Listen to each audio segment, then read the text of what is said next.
Jaya Radha Madhava Kunjabi Hari.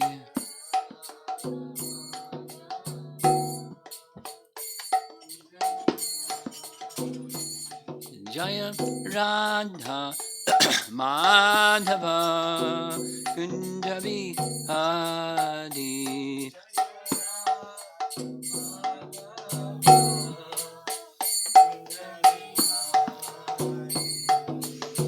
Gopi Jana Balabha Girivara Dhari.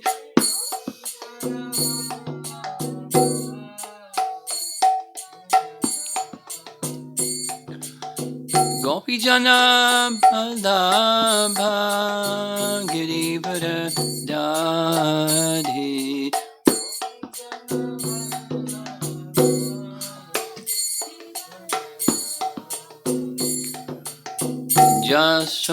Jasodanandana Brajajanarandana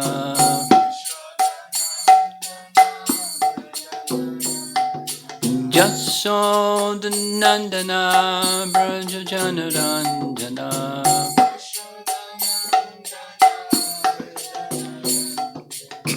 Jamuna Tiravana Chadi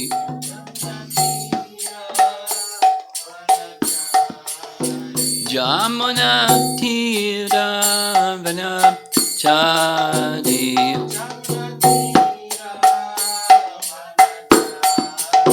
Jaya Radha Madhava Kunjabi Hari Madhava Kunjabi Hari Jaya Radha Madhava Kunjabi Hari Kunjabi Hari Gopi Jana Balabha Girivara Dhari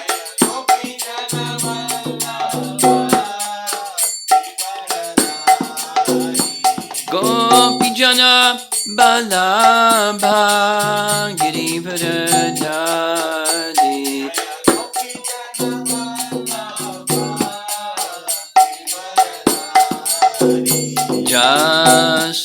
Jasodanandana Brajajanarandana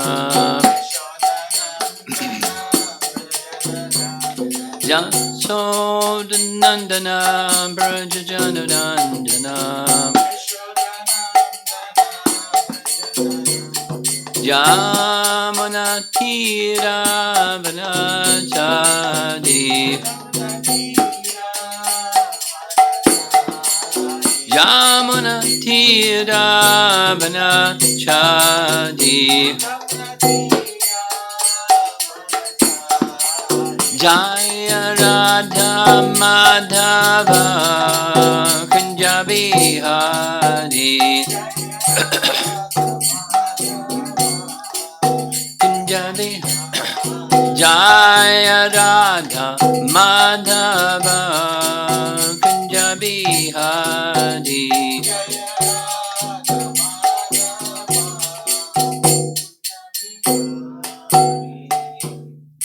Jayom Vishnupad Paramahansa Parivajagacharya Astatarasata Srimad His Divine Grace A.C. Bhaktivedanta Swami Srila Prabhupada Ki Ananta Koti Vaishnavrinda Ki Gaur Premanandi.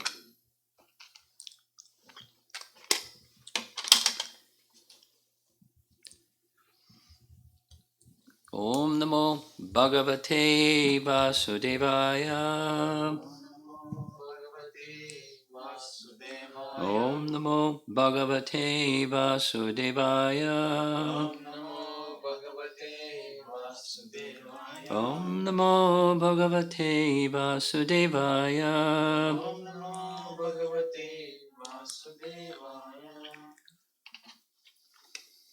We're continuing Canto 10, Chapter 26, and just a little review.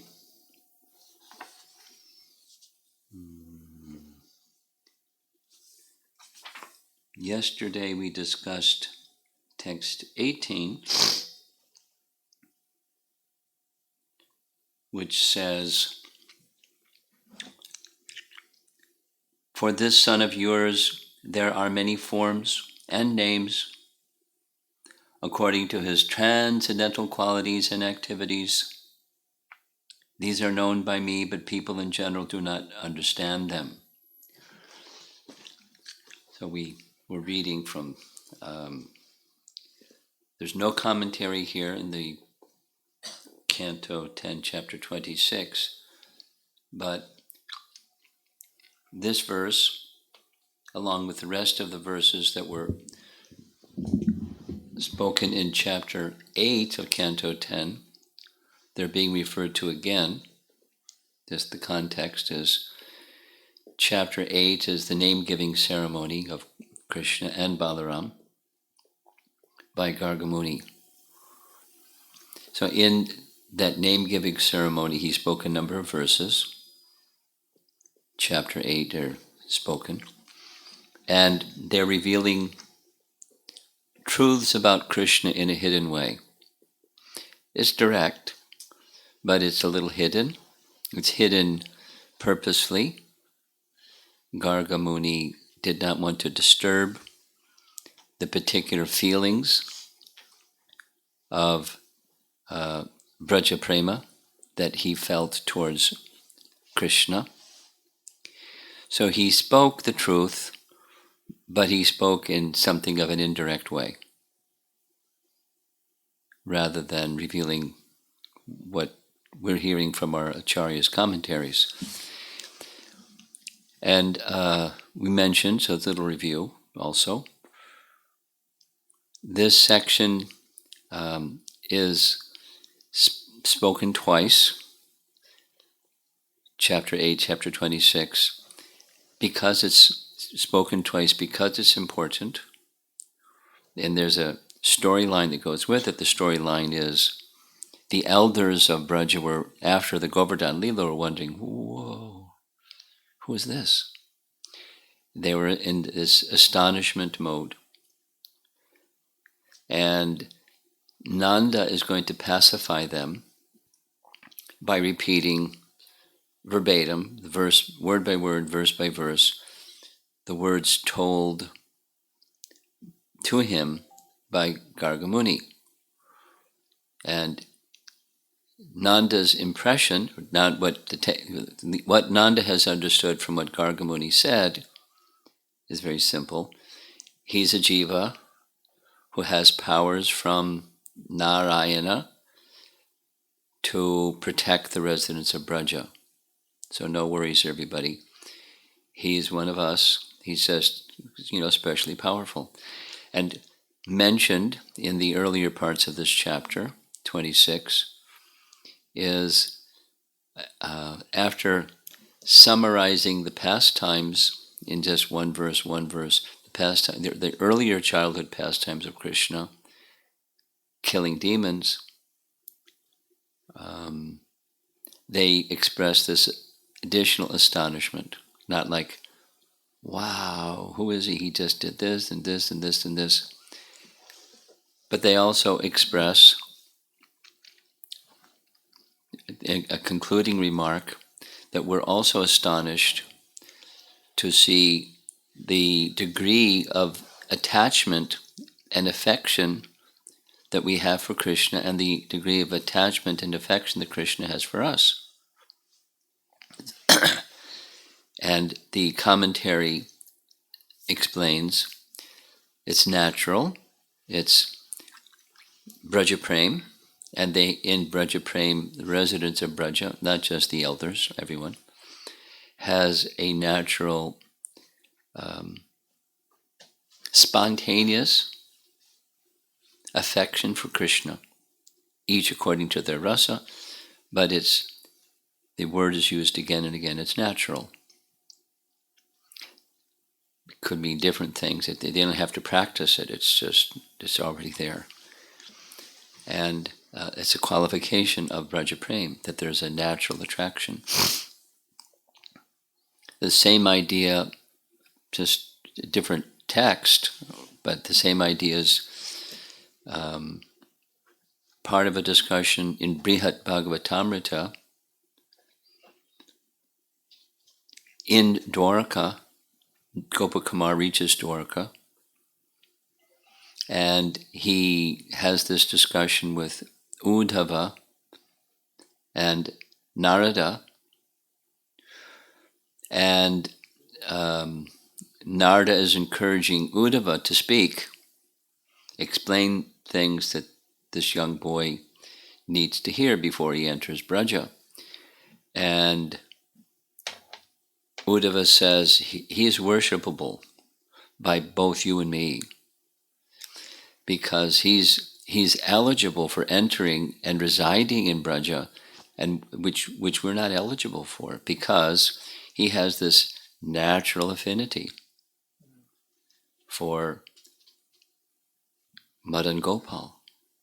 Now, it's not that they don't, but it's a very special feature or qualification of the residents of Vraja.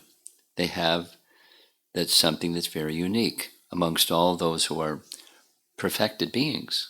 Narada is perfect, Uddhava is perfect, and the remark is he's eligible in ways that we're not eligible. We can't even dream of it.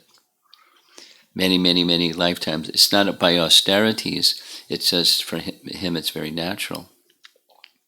Now, the teaching of Chaitanya Mahaprabhu, given to us through Rupa Goswami, is there's a way for us,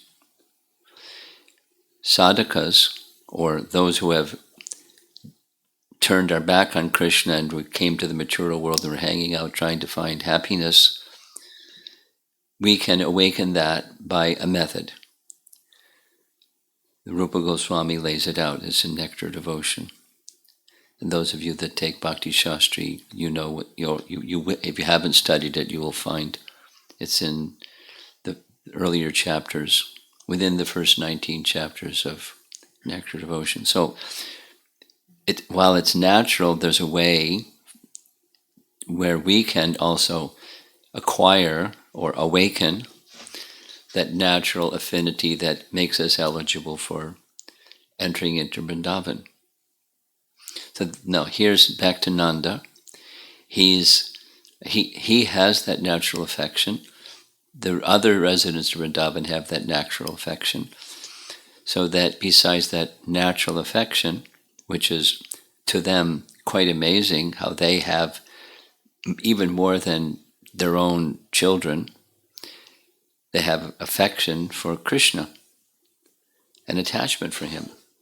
They can't stop thinking of him. Not that they, sometimes the gopis try, but they can't. It's a natural attraction.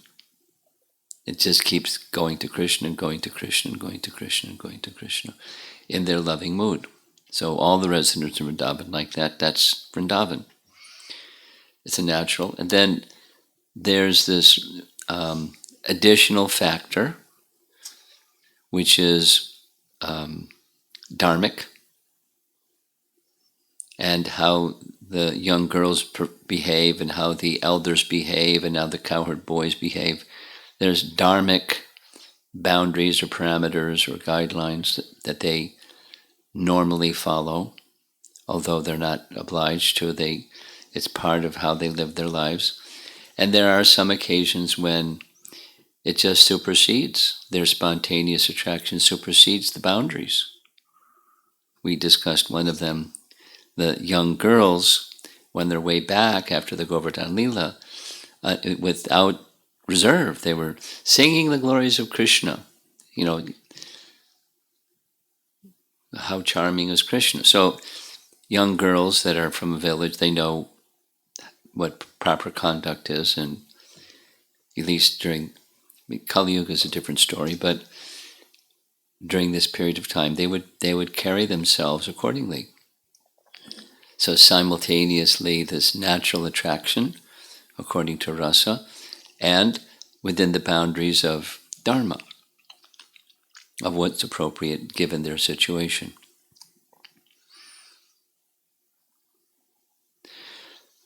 So there's this context of what we're doing.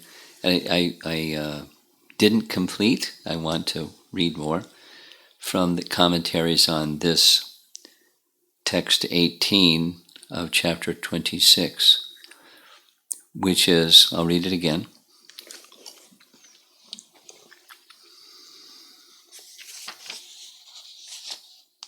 This is the third of Gargamuni's statements to Nanda.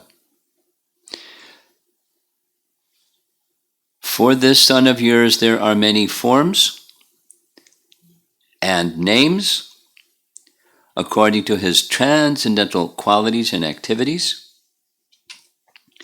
These are known to me, but people in general do not understand them. So there's three more commentaries. They're very delightful. One of them is from Gopal Champu by Jiva Goswami. And a little rah-rah about Jiva Goswami.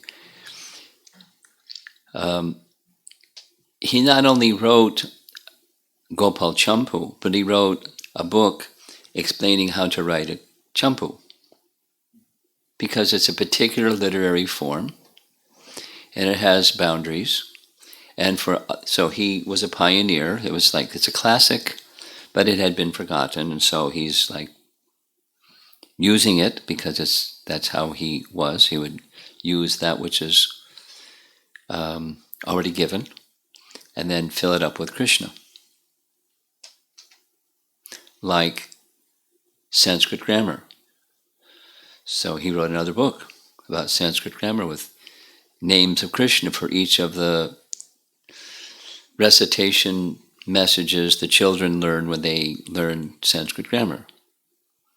Now, Chaitanya Mahaprabhu devised it, but Jiva Goswami wrote it down. So, Gopal Champu was one such genre or type, like a Sandarbha is a type, and he just followed the blueprint, the protocol for what Sandarbha has, these rules and form and procedures. And so he wrote. And in Gopal Champu, I mentioned this before, mainly it's just a recitation of Krishna's pastimes. Rupa Goswami did the same thing, but he did it in the form of a drama. Krishna's pastimes in Braja, Krishna's pastimes outside of Braja. Vidagdha Madhava Lita Madhava. A drama. But it's recitation of Krishna's pastimes and recitation. So it happens again and again, like mentioned already in Ramayana. How many times within Ramayana is there retelling of Ramayana? So many times. And sometimes it's just like a little boop.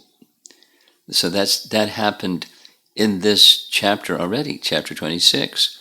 The resident of Vrindavan speaking to Nanda gave a little recitation. So now Gopal Champu was such a book, but it's a little more than just mentioning. It's going a little more deeply. So here's a section from Gopal Champu entitled Krishna's Birth. So that's one of his pastimes. And the person speaking in this particular section is Lord Brahma. Lord Brahma said, "My mind becomes bewildered, just trying to think of what reward other than you could be found anywhere. You are the embodiment of all benedictions which you bestow upon these residents of the cowherd community of Vrindavan. You have already arranged to give yourself to Putana and her family members." Baka and Agasura, they were her brothers. "In exchange for her disguising herself as a devotee. So what is left for you to give to these devotees of Vrindavan, whose homes, wealth, friends dear relations, bodies, children, and very lives and hearts are all dedicated only to you. Now that's a translation of a verse from chapter 14, which we didn't get to yet, from the evening discussion, Brahma's prayers. Continuing with Gopal Champu, Narayana also stated the same previously in verse 64. So it's verse 64 of Gopal Champu, this chapter. Garga has said, from this section, chapter 8, the concluding statement that Garga Muni made to Nanda Maharaj is being quoted. In conclusion, therefore, O Nanda Maharaj, this child of yours is as good as Narayana in his transcendental qualities, opulence, name, fame, and influence. He is exactly like Narayana. You should all raise this child very carefully and cautiously. Gopal Champu continues, according to this, we will infer as follows. Yogamaya of the Lord, worshipped by Nanda, who had no other interest than Krishna, is revealed in the scriptures. She is the Lord's Swarup Shakti, having the ability to do the impossible. The Lord gave Yogamaya, and she arranged Krishna as your son. Though she does not pay attention when Krishna in Braja is agitated by his devotees' affection, Krishna has her invisibly assist in the pastimes at all times, acting favorably to him. As Yogamaya cooperates with Krishna, so Maya in the material world cooperates with Krishna. O Nanda, though Krishna has attained cooperative Yogamaya for his pastimes, you should protect Krishna, to whom your worshipable Narayana has given power. By all your powers, that is what Garga has clearly said. Now it's the verse that from text 18 from chapter 26, same as chapter 8 of Canto 10. For this son of yours there are many forms and names according to his transcendental qualities and activities. These are known to me, but people in general do not understand them. Paragraph. He has many forms because, becoming absorbed in the various moods of worship of his devotees, Krishna, always existing, takes forms according to the desire of his devotee, and appears and disappears, one or many times, close or distant from them. The four-armed form which appeared internally to Vasudeva and Devaki later appeared externally. The cause of the fruit can be inferred from the fruit. Following this logic, Krishna appeared always in a two-armed form to Nanda and Yashoda, receiving truths about Krishna in a very interesting way. Could you sit a little separate from him, please? Thanks. Here's two more references. Vishwanath Chakravarti Thakur. We're familiar with Nectar Devotion, because Prabhupada translated it. Bhakti Rasamrita Sindhu by name. And it has so many chapters and covers so many topics. And then there's an additional and companion literature written by Rupa Goswami called Ujjvala Nilamani. It's very, very esoteric, and Vishwanath Chakravarti Thakur wrote a commentary on that Ujjvala Nilamani. Now, Bhanu Swami has translated it, but here, a little Bhaktisiddhanta story. Something that Bhaktivinoda did and trained his son how to do was print other literatures of Madhvacharya and literatures of previous acharyas and Rupa Goswami's writings. So there's this story where Bhaktisiddhanta asked his father, is it okay to print Ujjvala Nilamani? And Bhaktivinoda Thakur said, yes, you can print Ujjvala Nilamani, one copy only. You can have it. So it's not meant for us. But here's a little section, it's pretty simple. Brahma said, hearing that, whatever that is, the Vedas contemplated the form of the Lord for a long time. When the said time arrived, they became gopis and attained Krishna. So we know that there's, aside from Krishna's eternal gopis that come for his pastimes, there's the Rishi Chari gopis. Rishi Chari gopis are the sages in Dandak forest that requested Ram to become their husband, not this lifetime, but the next appearance. So they became gopis. And there's some of the personified Vedas who also had that same hankering, and they became gopis, some.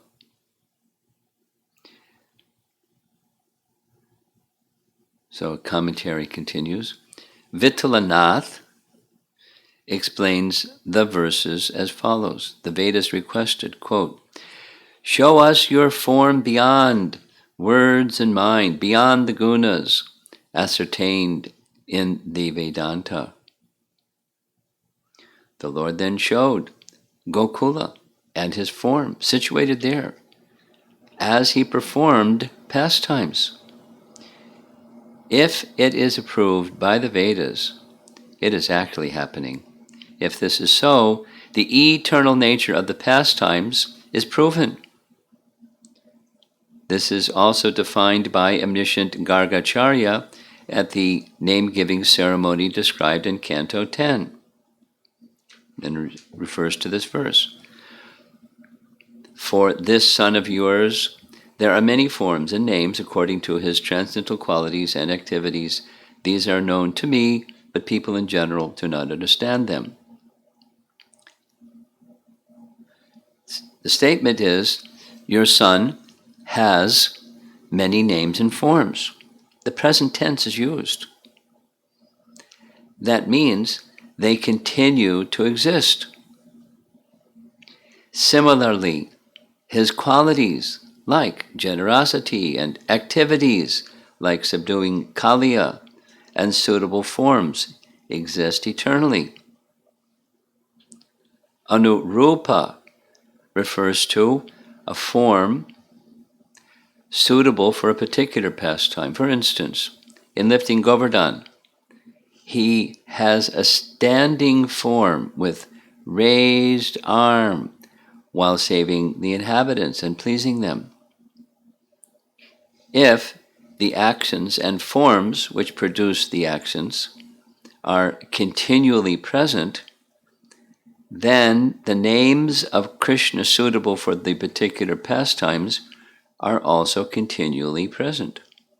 Otherwise, when the action has been completed, the related name would disappear. Paragraph.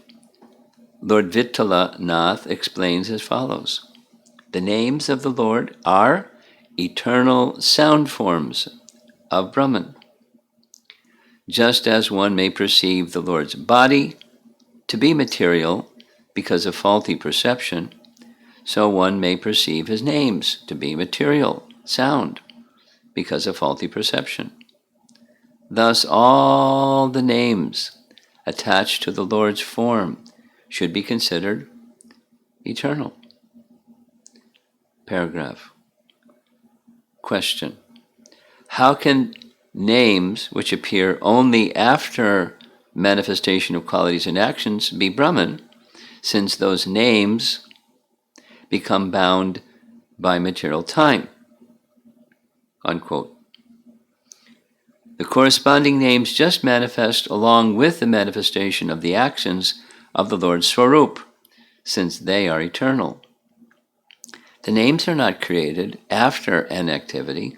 Krishna was bathed by Suravi after lifting Govardhan and receiving the name Govinda.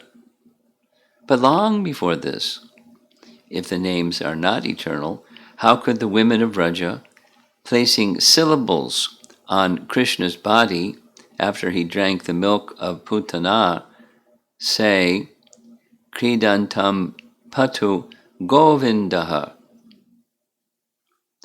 May Govinda protect you while you play.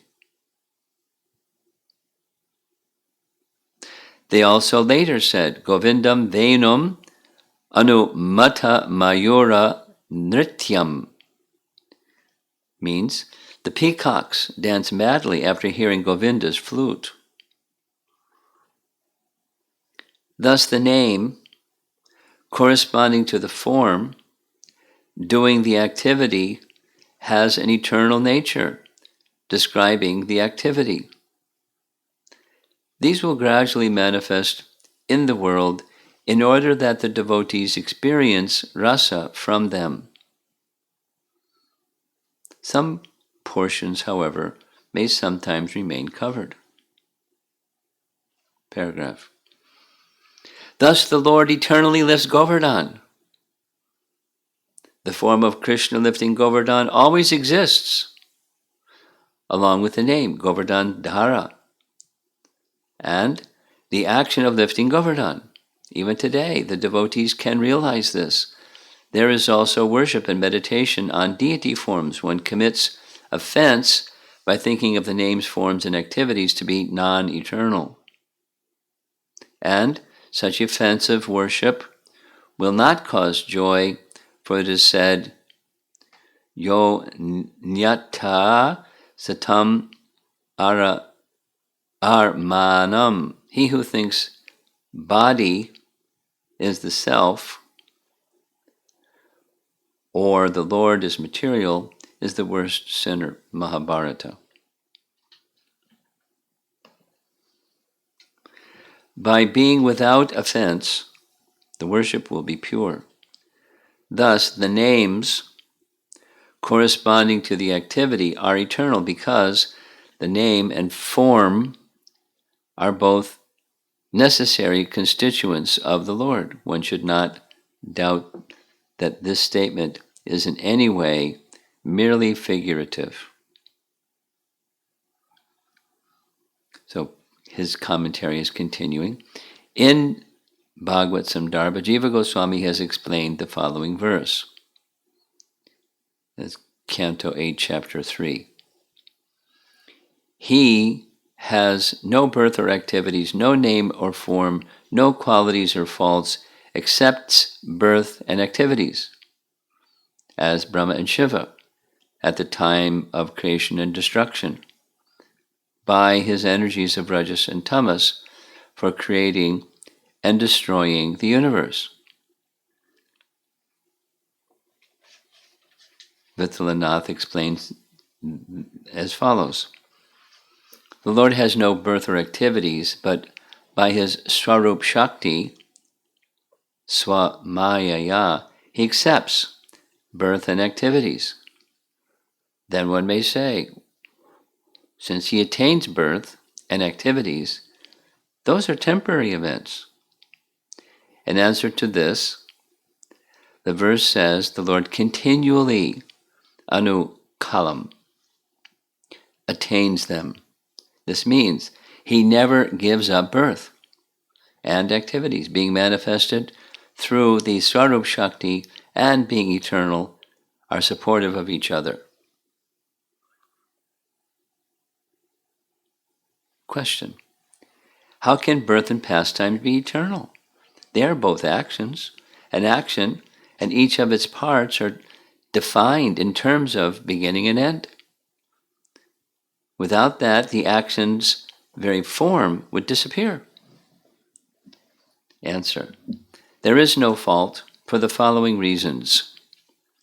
Because the Lord always has an eternal form, that form is eternally manifest.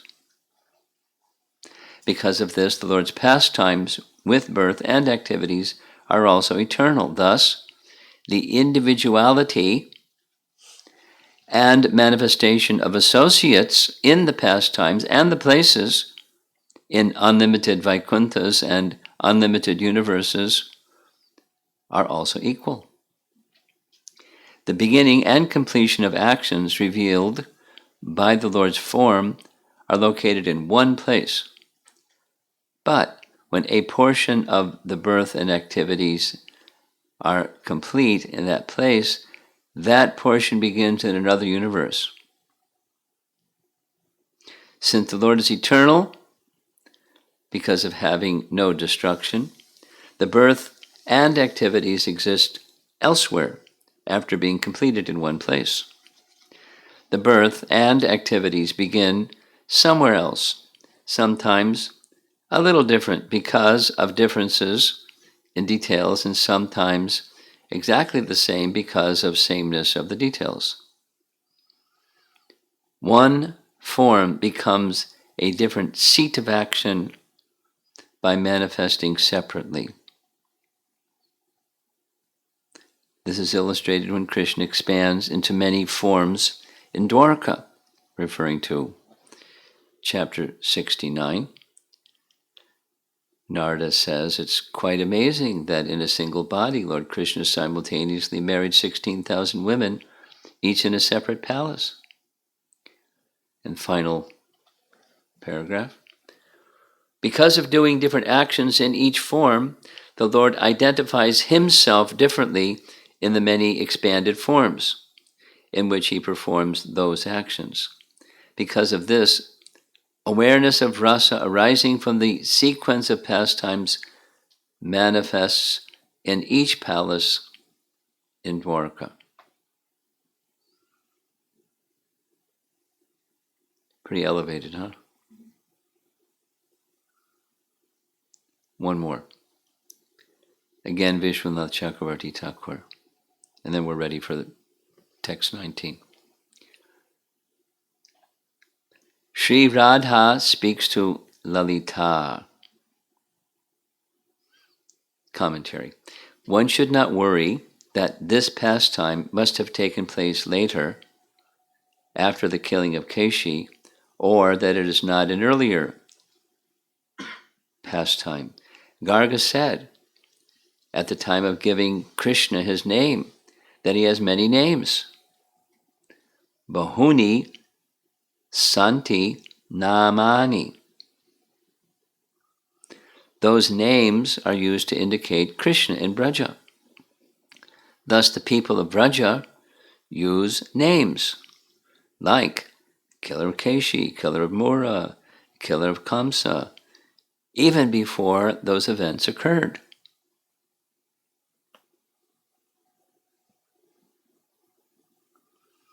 In the first paragraph, in the first part of the verse, this is commentary on a Ujjvala Nilamani verse. In the first part of the verse, there are strong qualities of the Mugdha, but this is countered by the bold speaking typical of the Madhyama. Radha says, "Come, we will go to the bank of the Jamuna.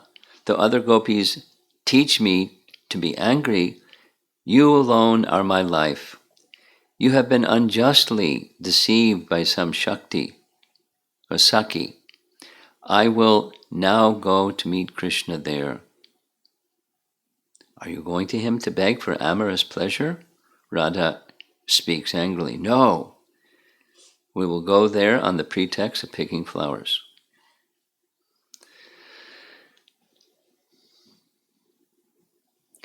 Okay, so now we're ready for the next text. Canto 10, chapter 26, text 19. has no purport in the BBT. The translation to 19 reads, to increase the transcendental bliss of the cowherd men of Gokula, this child will always act auspiciously for you, and by his grace only you will surpass all difficulties. No purport, but going back to Canto 10, Chapter 8, Text 16, Prabhupada gives the following purport. For the cowherd men and the cows, Krishna is the supreme friend. Therefore, he is worshipped by the prayer, Namo Brahmanya Devaya Go Brahman Hitaya Cha. His pastimes in Gokula, his dham, are always favorable to the brahmanas and the cows. His first business is to give all comfort to the cows and the brahmanas. In fact, comfort for the brahmanas is secondary, and comfort for the cows is his first concern. Because of his presence, all people would overcome all difficulties and always be situated in transcendental bliss. So we're going to read now our Acharya's commentary on 10.8.16. He will produce benefit, Vishwanath, and give joy for the cowherds and groups of cows. Gokula can refer to Krishna's becoming the son, Nandana, of all the cowherds and cows by his expansion during the Brahma Vimohan Lila. Gopa can here be taken as a vocative address to Nanda Maharaj. O cowherd, very easily or happily by him you will cross over all obstacles. Whenever difficulties arise, your son, who is invested with the powers of Narayana, will deliver you. You should therefore take shelter of him. Jiva Goswami's short commentary. This child will give bliss to all the cowherds of Gokul, that is his nature, and by action will do what is most beneficial for the people of Vraja in this life and the next. Because of Krishna, you will easily cross over all disturbances from Kamsa and others.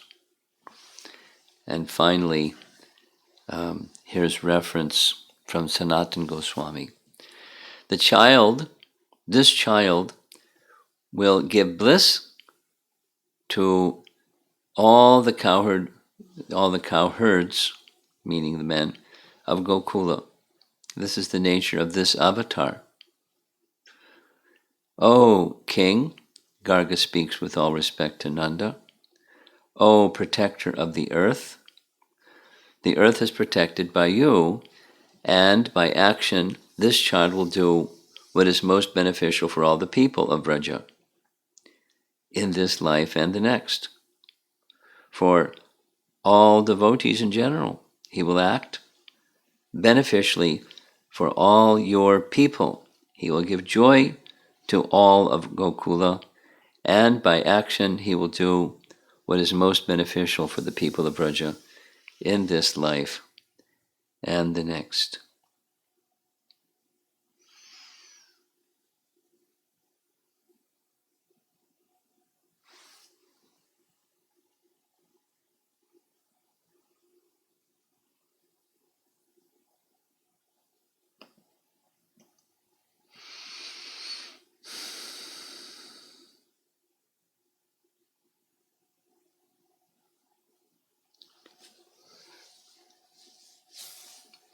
Here's part of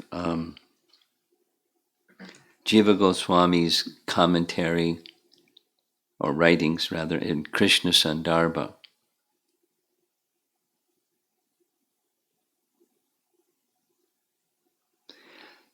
He writes, text 175 from Krishna Sandarbha. There are plenty of statements showing that in Vrindavan eternal pastimes take place. For example, Garga's statement came true. That is, this text. By his nature increasing the bliss of the cowherd men in Gokula, this child will always protect and be most auspicious for you. At the end of the prose portion of Padma Purana, it is said that Krishna then entered Dwaraka. The Yadus had left Dwaraka in order that Shalva might be killed and were waiting for Krishna to return. He returned to Dwaraka, quote, with them. This then agrees with Bhagavatam. Without him, it would not be proper to enter their houses. The Yadus perceived Krishna's absence as only a short time, as expressed in the following, Bhagavatam 10, 14, 43. That's the Brahma's prayers. O king, although the boys had passed an entire year apart from the Lord of their very lives, they had been covered by Krishna's illusory potency and thus considered that year to be merely a half a moment. That's from chapter 14. We'll get there after some time. But that's a statement from that chapter, text 43.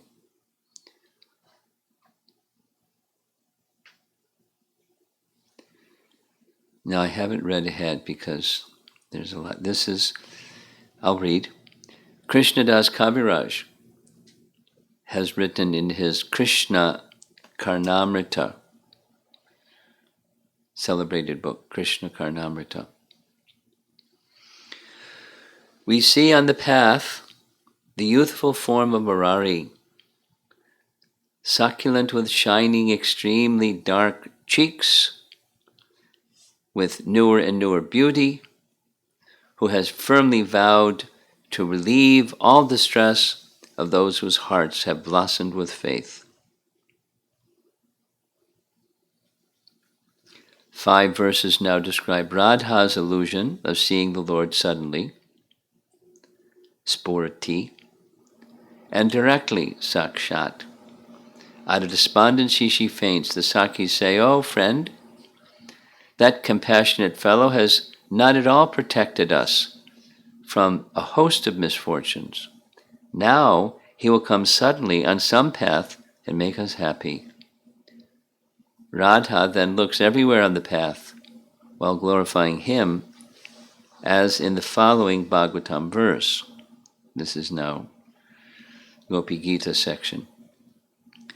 "O greatest of personalities, you have repeatedly saved us from all kinds of dangers, from poisoned water, from the terrible man-eater Agha, from the great rains, from the wind demon, from the fiery thunderbolt of Indra, from the bull demon, and from the son of Mayadanava." She speaks to the Sakis with sudden vision of Krishna appearing here and there. The scene is depicted. "Oh, friends, we see the youthfulness as well as the beauty of that age of most beautiful Murari at various places on the path."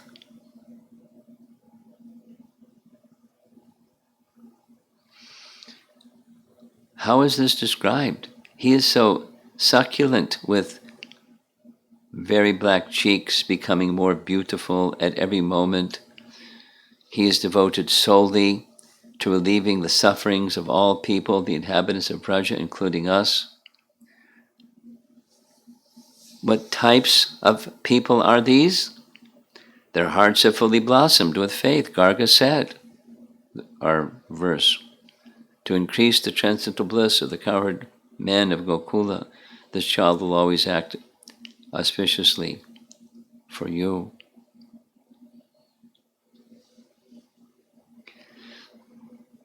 An example of their faith is the following.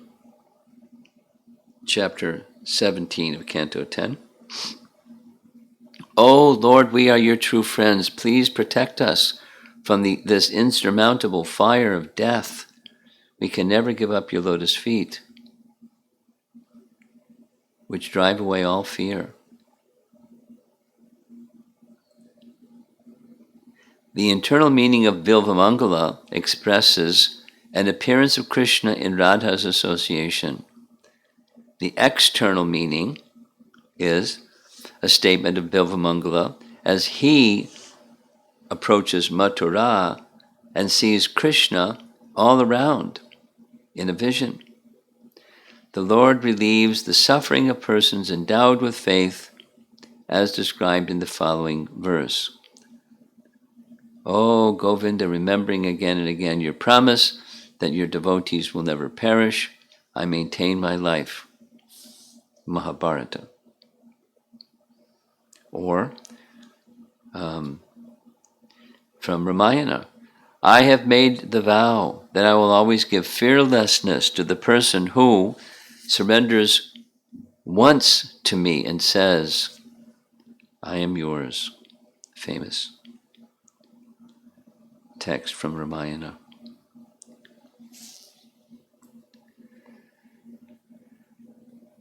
And there's many other references. I'm going to go forward. Text 20. It's already 11 minutes before the hour. I'll just read the translation and the commentary of our acharyas on the 8th chapter verse. O Nanda Maharaj, Garga said, as recorded in history, where there was an irregular, incapable government, Indra having been dethroned, and when honest people were being harassed and disturbed by thieves, this child appeared in order to curb the rogues and protect the people and enable them to flourish. From chapter 26, there's no commentary, but here's the commentary from 10.8.17. Indra is the king of the universe. Demons, thieves, and rogues always disturb Indra. But when the enemies of Indra become prominent, Krishna appears. Krishnastu Bhagavan Swayam Indrari Vyakulam Lokam Mridayanti Yuge Yuge. Vishwanath's commentary on that chapter 8 verse, text 17. In another birth, the Devas, harassed by the demons and without Indra as king, were protected and made strong by him. Quote, because your Ishtadev has been pleased, he has given you a son like Narayana. This is the intent of this verse. Quote, it is prescribed that you should chant the names Mukunda, Madhusudana, and Narayana, but in all good things there are obstacles, so therefore at every moment protect your son carefully. This son who you protect will protect you from all disturbances, just like Narayana. Okay. Jiva Goswami. His past history in another birth is related. The Devatas were afflicted by the demons when Indra was dethroned. That's it. And Sanatan Goswami, also short. His past history in another birth is related in order to instill Nanda's faith in his words. Quote, in another birth actually refers to avatars, such as Prithu. O Lord of Braja, you should preserve the happiness in Braja from unlimited wicked people.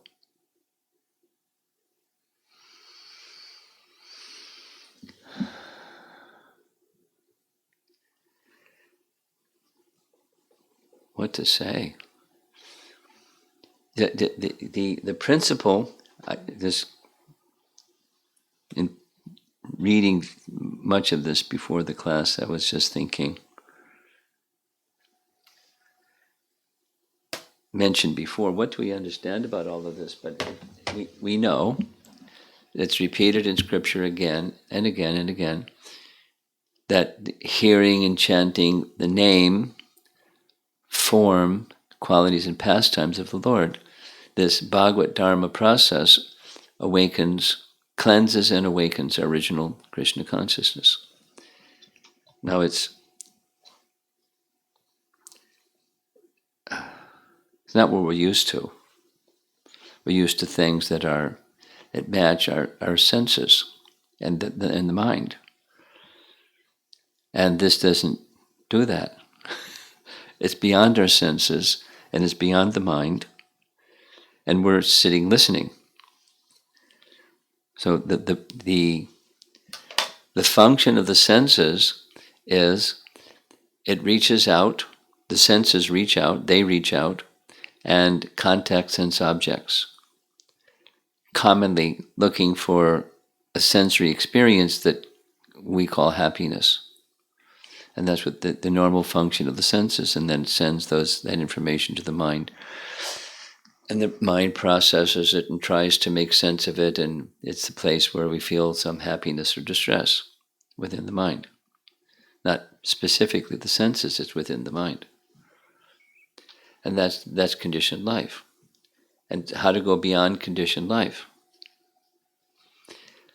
By sound vibration, because material creation starts with sound. The spiritual awakening starts with sound. Sound is so important. And so it's not our participation in this activity is not, oh, I get it. It's not that kind of an experience. It's a different paradigm, a different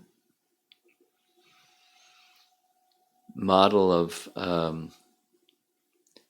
living our lives. It's with faith in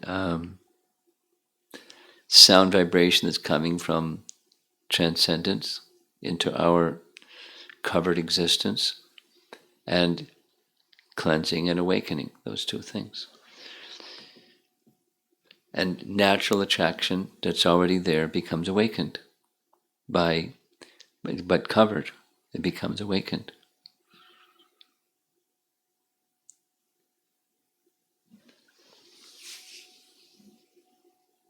When Prabhupada came to America, his one of the essence teachings was, "I'm not come to teach you something new. I've come to remind you of that which you have forgotten."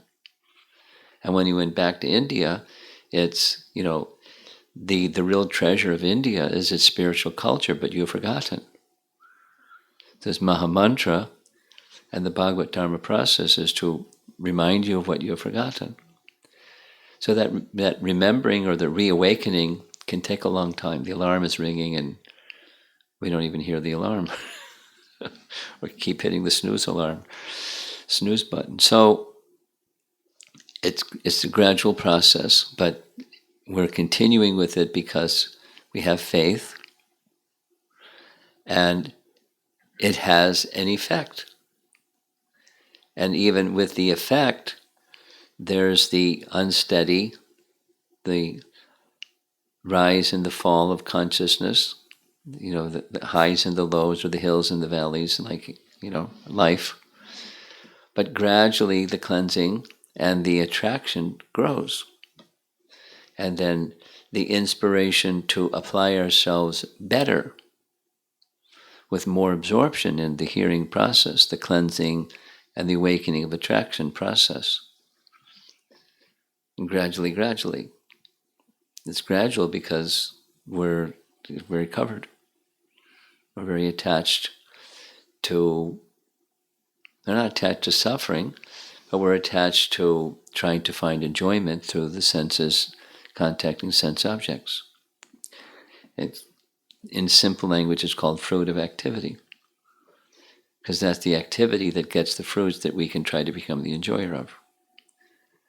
passion mode. It's very strong, fruitive activity.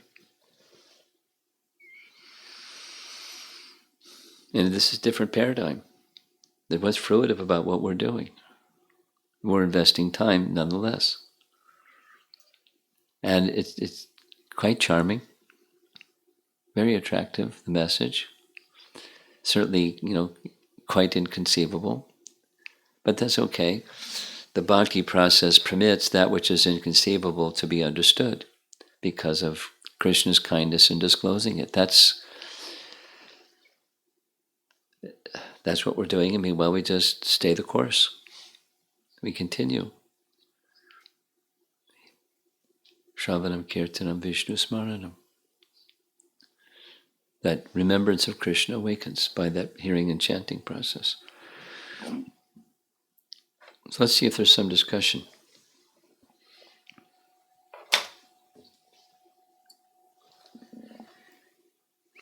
It's already 8 o'clock. Commentaries are fantastic, huh?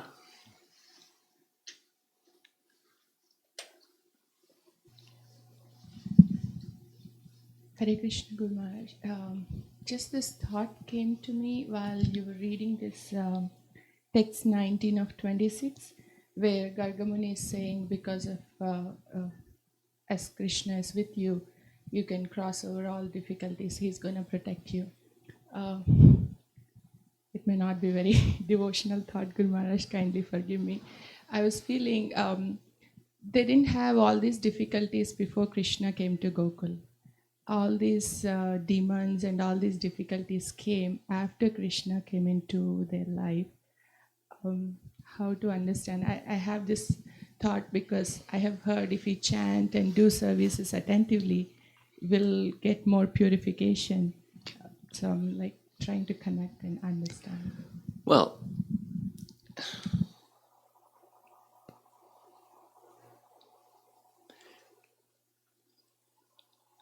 supposing you don't chant, what's going to happen?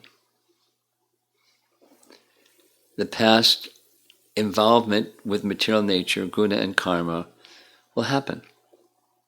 It'll be whatever it's going to be, a mix of good and bad. And supposing you chant, and the cleansing process is accelerated, but it's minimized in contrast to what would have been the karmic reaction for things. Now, Krishna, before Krishna appeared, they didn't have all these demons and disturbances, and Krishna came. But Krishna was always protecting them, same as Krishna will always protect us. And that's, the faithful will know that. And extending faith to Krishna, that protection will always be there. In proportion to one's devotion, the sense of feeling protected is unquestionable.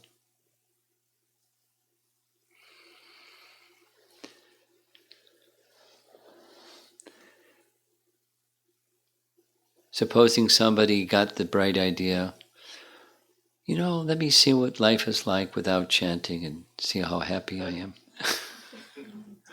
I know somebody that did that. I just want to be sure.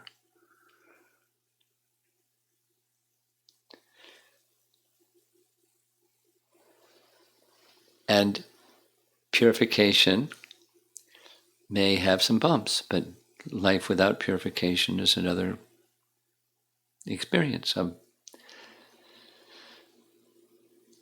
unwanted miseries, just material existence. It's an existence of unwanted miseries.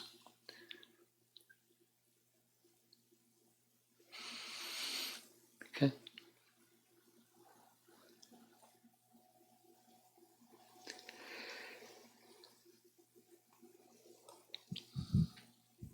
Radha Kunjabihari Prabhu's question. Is it okay to desire a particular form of Krishna in devotional service? If this form is different from the form of the deity being served at the temple, is it an offense? No. Yes to the first question and no to the second question. But it's a misunderstanding to think the form of the deity and the form of one's attraction are different entities. Go ahead. Vaishnav's question. What is the difference between Yoga Maya and Mahamaya? The difference between Yoga Maya and Mahamaya is the internal potency and external potency bewildering the jiva. The Yoga Maya potency bewilders Nanda Maharaj, so he can't see Krishna as the Supreme Personality of Godhead. That's Yoga Maya's influence. And you and I are influenced by Mahamaya, where we don't even know who we are. We're accepting who we aren't as who we are. That's Mahamaya. And objects out there, there are potential enjoyment opportunities. That's Mahamaya. Amara Mataji's question. Are there any examples of sadhana siddha devotees with explanation of different stages from nama aparad to shuddha nama they went through and achieved perfection? I don't know of any. Perhaps Narada in his previous life, that's one example.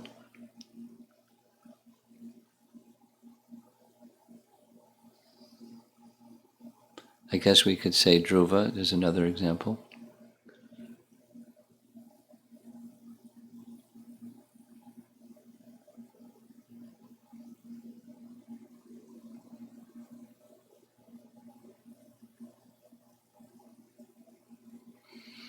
The associates of Chaitanya Mahaprabhu, each of them had their counterpart in Krishna's pastimes.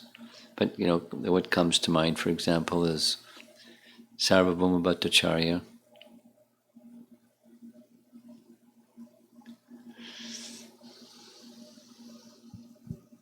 Amol Prabhu from Houston. Is the desire for protection a material desire or a spiritual desire? In the spiritual world, we are eternal and happy, so there is no need for protection. Is there any need for protection in the spiritual world? Yes. There's this sense that the Lord is my protector. That's a symptom of one who is surrendered. So it's not material to be surrendered. And a symptom of surrender is feeling Krishna as one's protector. And one turns to Krishna for protection. And the residents of Vrindavan, when there's some appearance of some difficulty, they turn to Krishna. It's not material. So seeking protection can be material or spiritual. Depends on the consciousness behind the act of seeking protection.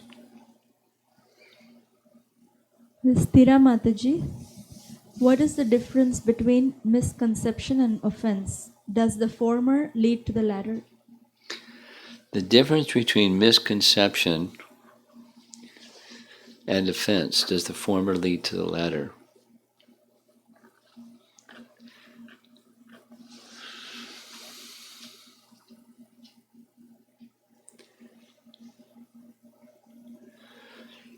When Vishwanath Chakravarti Thakur describes the 10 offenses against the holy name, each one, you can go through the list and look carefully, each one is rooted in a misconception. That is, that which is spiritual is seen as that which is seen to be material. So it precedes offense, specifically to that which is spiritual.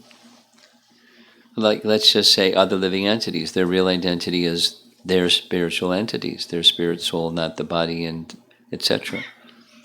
And that misconception that they're the body, etc., leads to it's a precursor for making offense.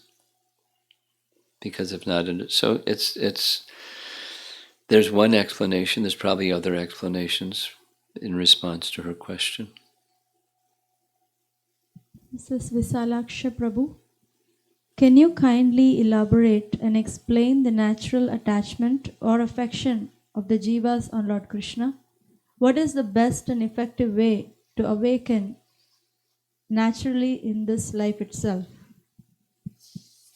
Well, I answered that question earlier. It's the process given by Jiva Goswami, which was given by Lord Chaitanya. It's a process that accompanies chanting, and there's hearing and chanting, and that hearing and chanting in the manner that Lord Chaitanya has given, through the line that particularly carries that natural attraction of Braja Prem, then that's how it's awakened.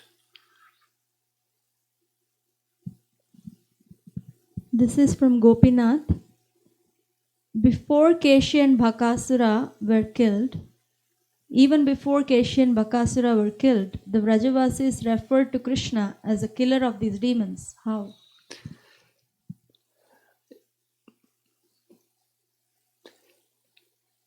Well, we read that the pastimes are eternal. Now, how they knew about the eternal pastimes before they happened, and then thus gave names, I don't know, other than